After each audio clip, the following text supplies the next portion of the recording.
आज और उसके पहले दुनिया के हर क्षेत्र में हमारे को बहुत सारी चीज़ों को मापने की ज़रूरत पड़ती है।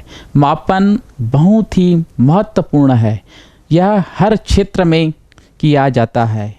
पुराने समय में जो मापन की प्रक्रिया की जाती थी, हम उसमें हाथ का सहारा लेते थे, या इस प्रकार से बित्ते का सहारा लेते थे, या मुट्ठी का सहारा लिया जाता था, या फिर इस पैर का सहारा लिया जाता था, या इस तरीके से कदम का सहारा लिया जाता था।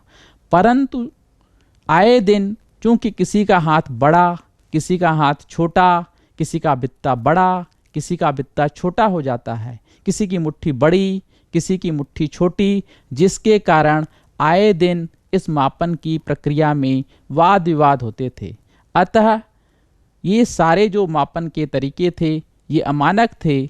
अतः वैज्ञानिकों ने मापन की क्रिया को निर्विवाद बनाने के लिए कुछ मानक तैयार किए और उस मानकों की मदद से ही मापन किया जाने लगा।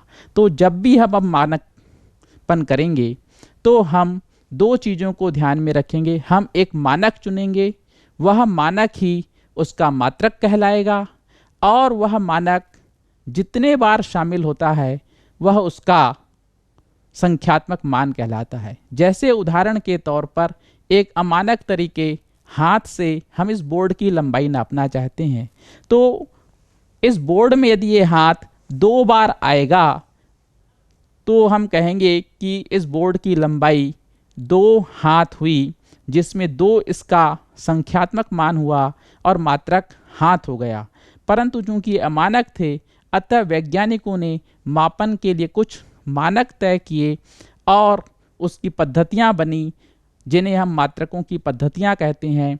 प्रारंभ में इन मात्रकों के लिए 3 राशियां लंबाई, द्रव्यमान और समय को तय करके मानक तैयार किए गए, और विभिन्न राशियों के मात्रक इन तीनों राशियों लंबाई, द्रव्यमान और समय के द्वारा ज्ञात किए जाते थे।